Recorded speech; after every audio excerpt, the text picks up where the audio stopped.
Let's talk about what happens on the inside of your body when you're fasting.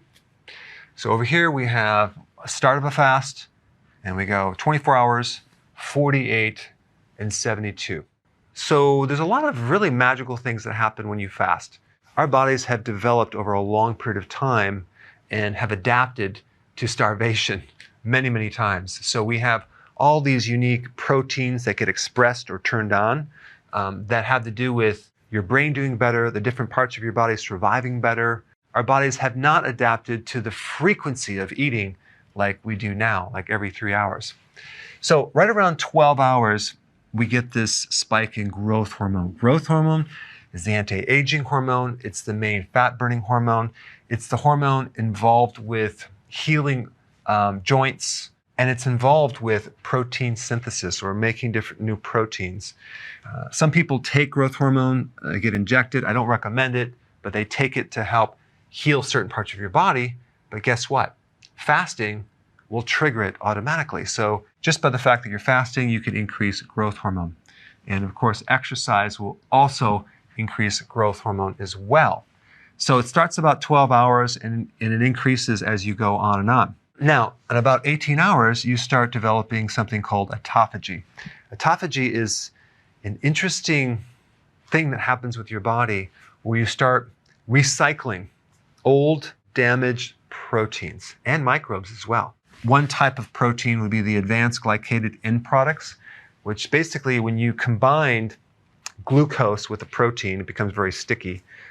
So let's say you're on a high carbohydrate diet and that sugar combines with your own protein in your body, and that starts to glycate or just kind of destroy some of the proteins in your body, and then they don't function anymore, and they get sticky and they clog things up.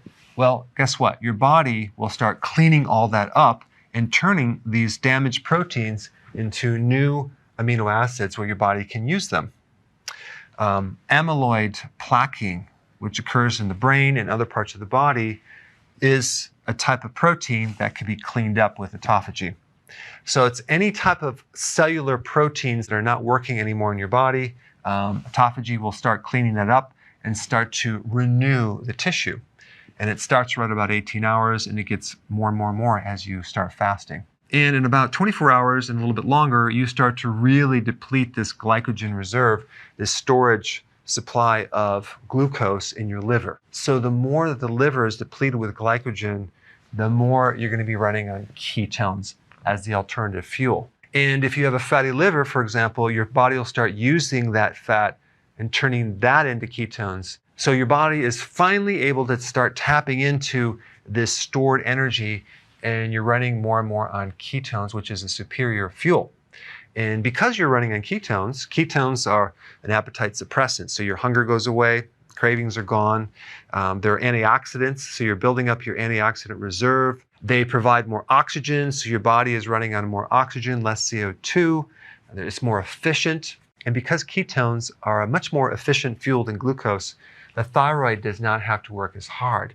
And you may find that your T3 is a little bit lower, but the thyroid stimulating hormone is normal. And all that means is your thyroid is adapting to this new type of fuel. Now, some other cool things that are happening right around 24 hours is that your inflammation is dropping significantly. If you wanted to even speed it up more, you can add some vitamin D to that, and that will really help you. So any type of conditions that involve inflammatory states like arthritis, bursitis, autoimmune type conditions start to improve about 24 hours. You start getting more gut healing because the gut now doesn't have to work so frequently with the gallbladder being stimulated and the pancreas stimulating its enzymes. The gut finally has a chance to just chill out. So if you have this condition called SIBO, which there are microbes in the small intestine, and they should normally be in the large intestine, that starts to become corrected. You start increasing stem cell in the gut, so your gut starts to heal. The heart loves ketones way better than glucose, so you start getting improvement in the cardiovascular function and as well as in brain function.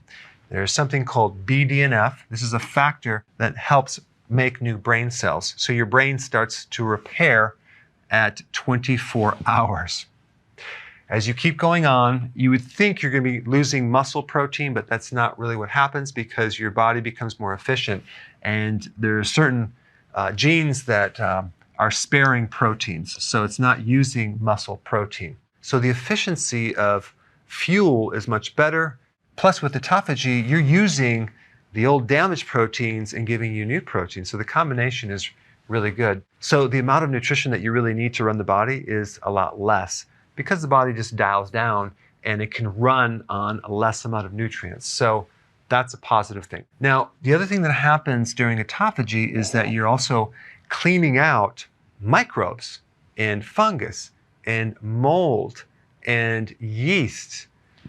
And to kill off those microbes, your body develops certain oxidants, and you also have antioxidants on the flip side. So your body actually makes things like hydrogen peroxide to kill off microbes, but it also, on the flip side, makes its own antioxidants to actually protect the body against the oxidation. So we have this entire balance. It's only when we have lower amounts of antioxidants and higher amount of oxidants that we get this thing called oxidative stress, which things start breaking down. But when you're doing fasting, you're getting a nice balance of more antioxidants and your body's starting to heal. Now, when you get to 48 hours, you really start to stimulate the stem cells. These are undifferentiated cells. In other words, they're cells that don't have a purpose. So they can turn into this tissue or that tissue depending on what the body needs. So you start to stimulate the stem cell and get more healing and more repair, more anti-aging. You also get decreased risks of certain types of cancer. You get shrinkage of certain tumors. You start making more mitochondria. Now, if you push it and go up to 72 hours, you get even more stimulation of stem cells, okay, and better immune function. But when you actually get into 72 hours or greater, I recommend you do that as a periodic thing, simply because a lot of people going into this have nutritional deficiencies in there. If you jump in too fast, you can get a little bit dizzy, you can have some side effects, so you want to gradually do this over a period of time. But those are some general things that happen when you're fasting. I recommend doing intermittent fasting on a regular basis, okay? And probably a good average pattern of doing this would be going 18 hours of fasting with a 6-hour window. So you would eat and then wait 6 hours later and then eat and then fast for 18 hours. This would be a really good pattern to follow. And then you can actually make it more strict over time depending on how you do. Then what you can do is periodic prolonged fasting to achieve additional health benefits, whether it's for your immune system because you have an autoimmune problem, or you just want to look younger with your skin, or you want more brain cells, you want better heart function, better gut function, or let's say you have cancer and you want to improve that. Because one thing that fasting will do is it will increase your resistance to stress. And even if someone's on chemotherapy, it will actually help the body's resistance against chemicals and poisons, which is quite remarkable.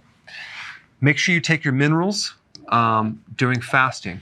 So I know a lot of people recommend just doing either a water fast, you're just drinking water, or a dry fast where you're not drinking anything.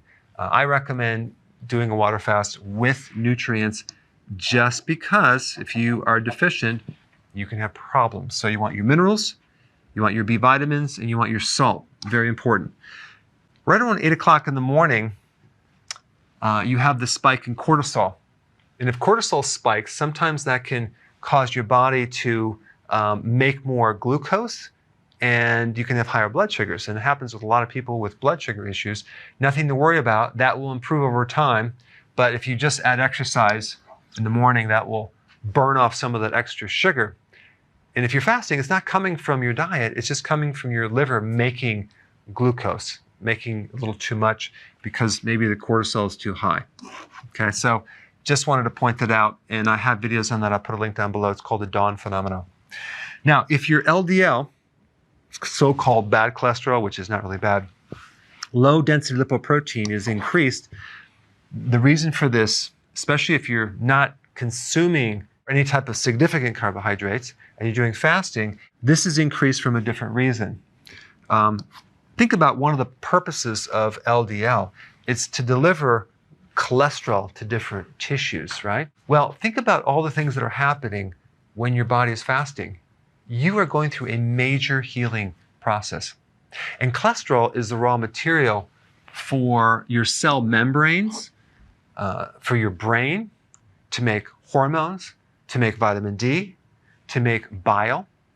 40% of all the cholesterol in your body is there to supply the membrane of your cells, which is essential to protect the cell and allow for things to go in and out of the cell. So maybe one of the reasons why your body might need the cholesterol to be transported through this carrier protein is healing the cellular membranes. Or it could be that it needs to have the raw material to make more hormones. I would not worry about that if you are concerned. There are various tests that you could do to determine what's happening to this cholesterol. Is it doing damage or not?